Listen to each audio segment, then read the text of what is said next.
Ollie, they redid our streaming software. So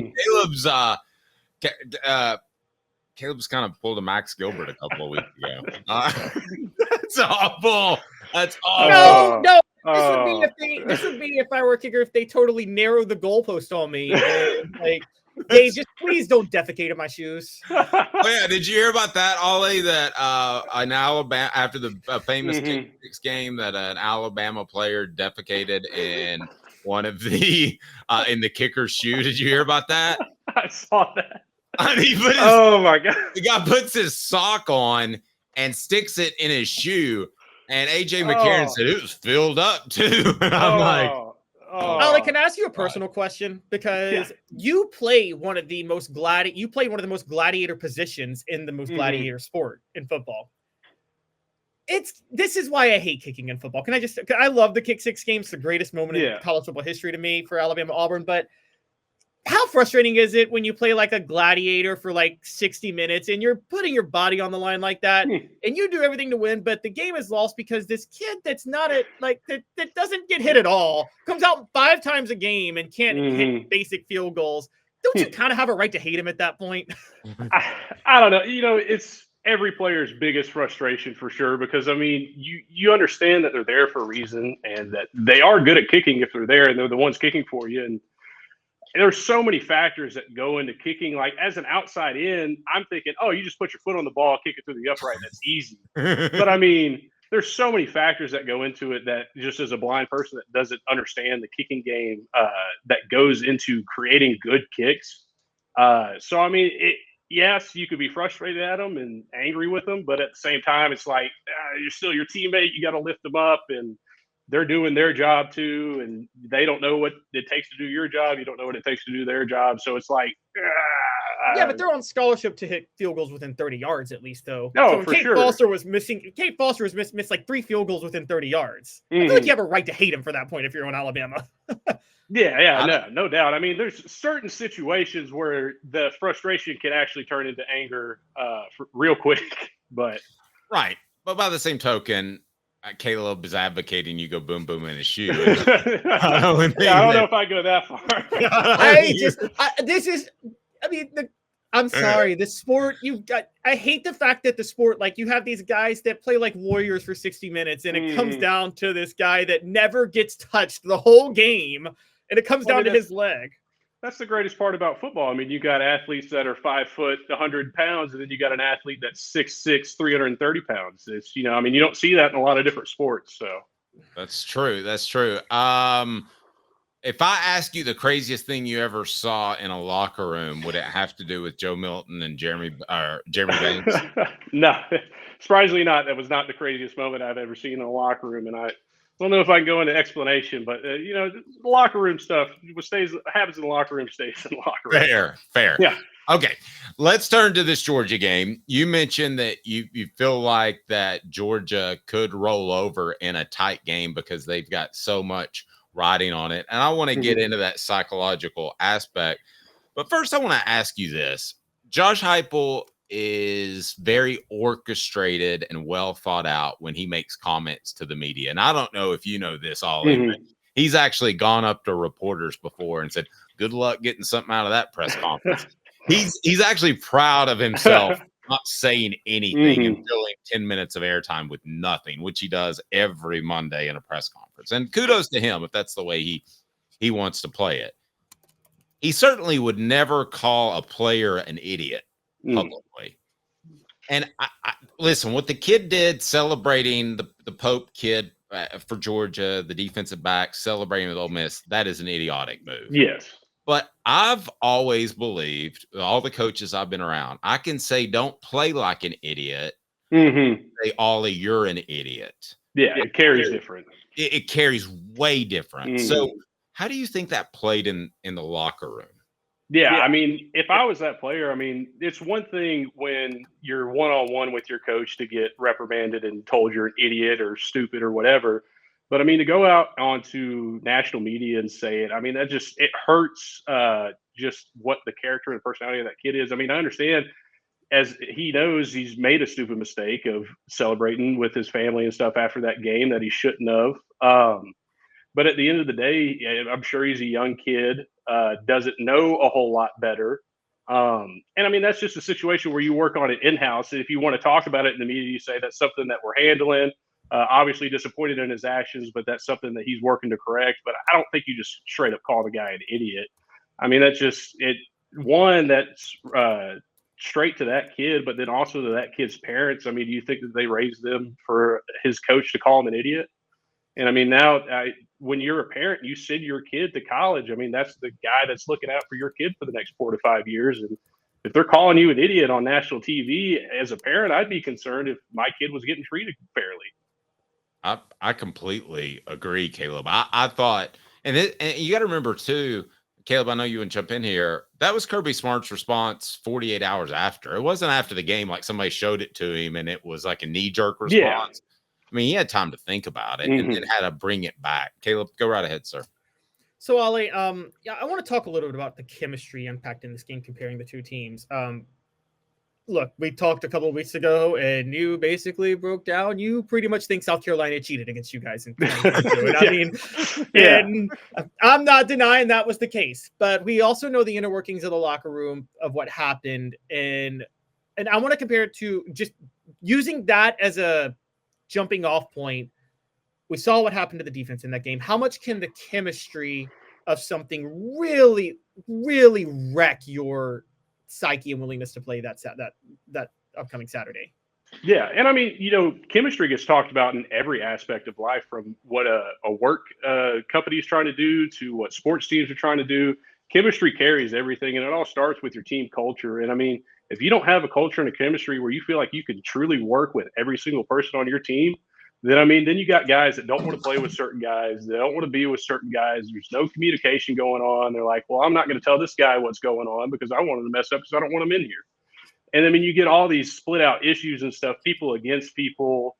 And then it creates a toxic environment to where, one, you've got your top leaders who can't hold anything together and they're trying desperately to scrounge here and there to get guys bought in. And then you've got some of your leaders that are helping buy out people, get people to not want to be involved in everything. You know, I saw a lot of poor chemistry stuff happen in my early years at UT under Pruitt. And I mean, obviously a lot of that stuff's come to light in the past that there was some chemistry issues.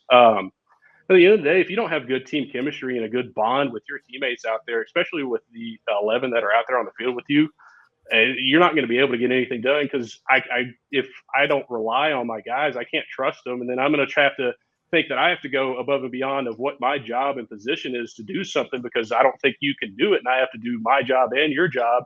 Well, then you're putting yourself in a bad situation, and then you're not letting him, your buddy, do his work. So, I mean, it splits everything. The whole purpose of football is you got 11 guys out there, but the goal is to have 11 moving as one whole unit. So, I mean, if you don't have that chemistry and you've got 10 guys, but you got one other guy not bought in, well, that one other guy not bought in is going to throw it off for the other 10. So, I mean, you got to have complete chemistry buy-in from everybody. And as it starts to splinter, that's when you start to see a lot more issues of people wanting to do way more than they need to cover up someone they don't believe they can trust out there, or you start seeing lack of communication and just thoughtfulness in playing. All right, so, Caleb has a question, and Caleb, don't be an idiot. And you wouldn't be an idiot if you used the UPS store Hardin Valley, helping individuals and small businesses. Wide range of products owned by a former Vol family. Click right down below, UPS store Hardin Valley. Caleb? So, analyzing what you're seeing with these two teams on Saturday, how much of a chemistry advantage does Tennessee have now, given the fact that the other coach called one of his players an idiot? And how much do you think that will affect the way they play? Yeah, for sure. You know, I think obviously chemistry-wise advantage goes to Tennessee. I mean, obviously they've been struggling, but at the end of the day, this team is such a close-knit team and they work so well together. You know, my past 3 years of being over there, I still know it's the same way, because that's the mentality that they've instilled, is that we're a team. We move as one. We're only as strong as our weakest link. And, you know, I'm sure Georgia, same coach talk, they have those same speeches and stuff, but how much of it is actually in play when you've got, like you said, a coach openly willing to call a player an idiot on national TV? it just doesn't mesh well to me, and that starts to cause issues. And you see them banged up, you see them having a lot of struggles that they don't have. You wonder if they're starting to now call out people for the losses that they've had that they didn't need, especially after losing to Ole Miss, a team that they definitely should not have lost to. I wonder if maybe some calling out and some stuff happened. I mean, obviously you see Carson Beck struggling. I wonder if he's starting to voice it, hey, I need help. It's not all on me. Or if they're going back and saying it's all on you, you got to fix it. I think chemistry-wise goes to Tennessee. And like I said before, with Georgia having struggles and now in desperation mode, they're going to start pressing, going to start trying to make things happen that aren't there. You're going to see mistakes, and you're going to see them hopefully fall apart. And then if Tennessee can keep the foot on the gas and press the accelerator, I mean, you could see this team truly roll over in the second half. Wow, man, Ollie's as good as they come. Hey, that's a great breakdown. Ollie, I don't think I'm an idiot. I'm sure there have been some people think I am. But I'm sure there have been times where a Tennessee player has gotten into trouble under Josh Heupel and it didn't get out to the media. Mm-hmm. And I'm not saying that there are 85 scholarship saints on campus. I wouldn't expect that. That's just not the way men are in general and people are. But I wonder, with all the off-season speeding issues that Georgia has, do you think there's a correlation between discipline off the field and discipline on the field? Yeah, there is definitely some correlation, because I mean, as more and more issues arise off the field situations, you can just tell that, well, they're doing these things because, one, they either don't have that much of a concern or care about their position on the team. They are only concerned about themselves and not anybody else, because I mean, guys that go out and cause issues off the field obviously aren't thinking about, one, the teammates that it's going to affect, the fan base, the program, the college. They don't think about any of that. They're selfish people. And so, I mean, selfish people do not feed into a good team culture or team chemistry. They take away from it, and they take away from the team unity and make it more individuality. And I mean, that's just, it comes from a point of, as a coach, you've got to understand that you've got to make it apparent that whatever as a player you do in and off the field affects everybody else that's in this building. No matter if you think it only affects you, what your choices are, it affects everybody else. And at the end of the day, once you get a team to realize that, then you start seeing guys really holding each other accountable, pulling them along, and making sure that they keep their noses clean. Oh, that's very intriguing. I want to turn it over to Caleb again, but I know this goes slightly before your time. But when the wheels started to come off, and I was covering Tennessee on a day-to-day, 2 hours of practice is open basis, it was obvious when Philip Fulmer's team started having trouble off the field, started having trouble on the field. So I think you're very astute in pointing that out. Caleb? Okay, so Ollie, let's talk a little ball on the field real quick. Georgia is seriously banged up on the offensive line. Tate Ratledge is, I think, finally healthy, but just as he gets healthy, Micah Morris is not healthy. And Tennessee's interior defensive line is obviously a huge advantage. On the other side, they got Nazir Stackhouse as like that elite nose tackle in the middle going up against an elite interior Tennessee offensive line that I think could wear them down. Where does Tennessee have a bigger advantage? Their offensive line versus Georgia's defensive line, or their defensive line versus Georgia's offensive line? That's a tough one, because honestly, and it's not just go Tennessee, but I think they have the advantage on both sides. Realistically, I mean, I played against that defensive line last year, and it wasn't nothing special that we couldn't handle. We were able to block it up well and make things happen. And I don't see why they wouldn't be able to do the same thing this year. And then, I mean, you look at their offensive line. It's funny. I watched a lot of their offensive line play from last year to try to make myself better. They do a lot of good things over there as far as skill and technique wise. That's interesting to kind of try to copy and replicate. But, seeing them struggle this year, they've given up a lot of pressures and given up a lot of different things that haven't in the past. And I mean, that's what our defensive line feeds off of. And I think we'll continue to feed off of it. I mean, Carson Beck has continued to throw interception after interception due to pressures. And I mean, we're a super highly rated pressure team. I mean, we're going to get back there and cause havoc back there. And I think at the end of the day, if you want to put it advantage, I think our defense is going to carry a bigger advantage in just being able to create havoc and cause issues for this Georgia offense. And I think it's going to eventually, like I've talked about the whole time, is cause them to press, make mistakes, and eventually force themselves out of the football game. I'm going to ask a question right now on our YouTube poll question that people can take a part of because you laid it out there. How much of an advantage will chemistry play into the game? So people can vote on that. Caleb, you go right ahead, sir. What do you got? Okay, so sticking with this a little bit, Dave and I have talked about the fact that we think even if Gaston Moore played and if he, struggled throwing the ball because he underthrew a lot of passes last week, but that it's not really that important who Tennessee's quarterback is because they could just run the ball and just will their way to victory, dominating the line of scrimmage in this game. Do you think Tennessee has that type of advantage in this game against Georgia, which is crazy to say? Yeah. But I don't know if I'd go that far as to say it's this type, because at the end of the day, it's still Georgia. It's still the University of Georgia. It's still Kirby Smart. They're going to put out a good team and they're going to play hard. I give all the benefit of the doubt and credit to Gaston. He knows the offense well, super experienced, and knows how to run it. But at the end of the day, we can't solely just rely on a running game to carry us to victory. We've done that in the past down there, not specifically just with Heupel, but we've tried to just hammer run game on a Kirby Smart defense, and it doesn't always, pan out in our favor.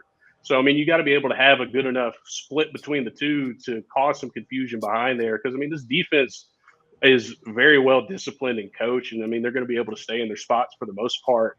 And so it's just finding schemes that's going to catch them off guard so you can find the holes. Come on, Ollie. Yes, wait. I have to. Yeah, I get what I see what you said. You said, "quote We played a game where we tried to ground and pound." You didn't call him out. That was with Jeremy Pruitt when he wanted to ground and pound his way to victory. When y'all were nowhere near as deep as Georgia at that time, and it made no sense for Jeremy Pruitt to try that. You know it. I was just sitting here thinking, Ollie's my all-time, perhaps one of my all-time favorite guests. That goes back 25 years. And basically what Caleb did is Peyton Manning saying, like, that is totally come on. Ollie, would you like to respond to that before we have some fun with the stat of the day with you? Yeah, you got me on that one. I just here's another one for you. Derek says Kirby's sex life must have hit a wall this year because he can't handle anything. Do you want to comment on? I don't want to comment on Kirby Smart's sex life. Do you? No, I would rather not. I don't want to know anything about it. Well, I don't know. I think Shannon still lives in Georgia, so Shannon should give him a call if that's an issue. Oh gosh. By the way, Caleb calls me and wants to talk about what Peyton Manning's doing, posting pictures of his wife on Instagram. Well, she's hot. I post pictures of her too. I post pictures of my wife at times on Facebook. All right, so let's do stat of the day.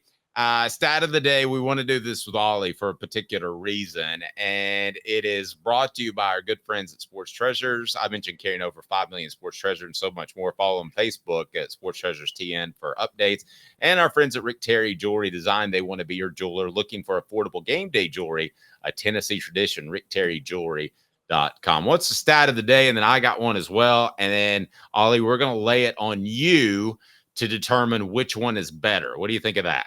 All right. Yeah, that'll work. Stat of the day, Caleb. Well, mine is hot.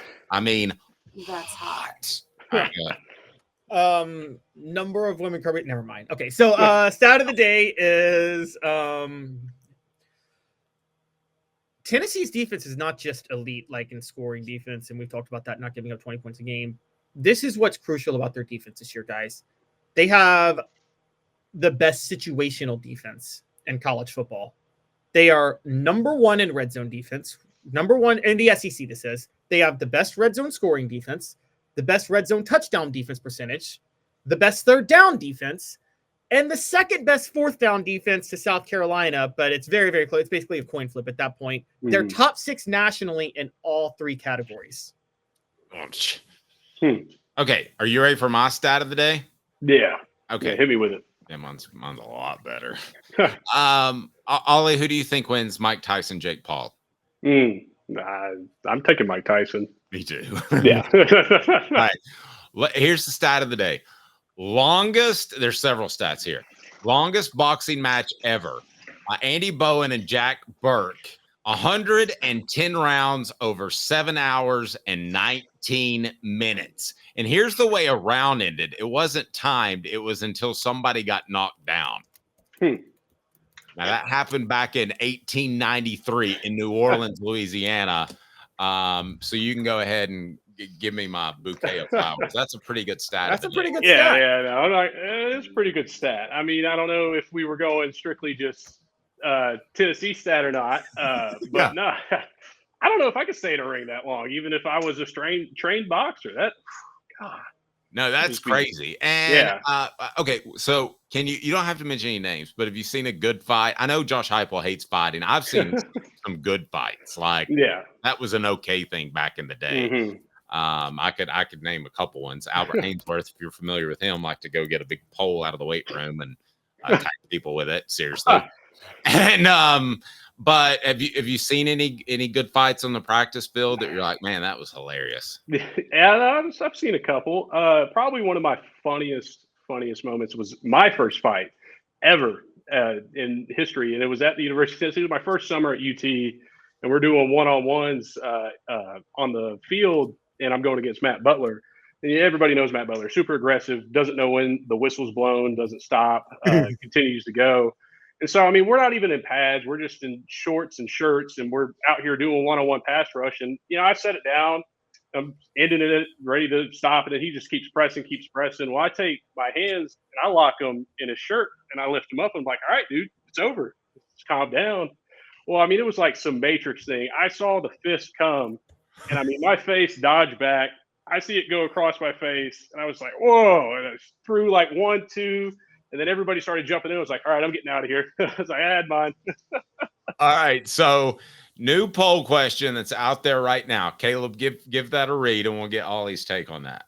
Okay. So the poll question that is out there right now, pulling it up real quick, is this. Sorry, I'd like to apologize. I had a technical issue trying to set up the ad break again with Restream because you guys know we're having a great time. So could Dave and Caleb take Ollie in a fight? Yeah. No, he'd kill them. Yes, 2-on-1. No, Ollie, I'm not fighting you. Sorry. 2-on-1. 2-on-1, Ollie. Would we stand a chance? Do you guys have like a tap out system, or is it like I got to fight both of you at the same time? Both at the same time. We both come at you.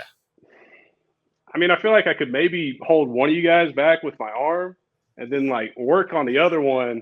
I just got 2 feet too, so I mean, Ollie, let me tell you how I'd win this fight. I get to bring my dog with me. No, you can bring the dog, and I can bring my little schnauzer, and we get the hell beat out of us. The funniest part is if we decided to run, Ollie's faster than us and would catch him. Yeah. That'd be the worst part. Yeah. It's like, I mean, you probably ran what, about a 5.0, 5.2 or somewhere in there? I think at my pro day I hit a 5.1, I think was my top time. Now in my training I hit like a 5.0, almost a 4.9, but I had lost like 30 pounds before I even hit that. So Ollie, my favorite thing about people is like I know people who like they watch 40 times in draft scout combines and things, and like slender people just think breaking a 5 or a 40 is easy, that you can just do it. I'm like, guys, none of y'all can do this. None of y'all can do this. That would be the worst. That would be the worst, to get beat up by Ollie and then he chases us down and beats us down again. Ollie, have a blessed day, sir. We love you, and we'll talk to you next week. Give us a score prediction on the game, if you don't mind. Yeah, I got you. Yeah, I got the Vols winning 24-17. Like I said, I think it's going to be a hard-fought game. But, one thing that I was going to mention, I think these Tennessee players need to be fired up. I've seen it all over my ex-Twitter feed all week of these national sports writers. They're already counting that Georgia's won the game, and that's their path to the playoffs. And so if I'm seeing that as a player, and especially now, I'd look at that and fire me up and be like, no, I'm in their playoff chances tonight. Like, that's it. So nice. Good stuff, Ollie. Buddy, you're the best. I appreciate it. All right. Y'all have a good one.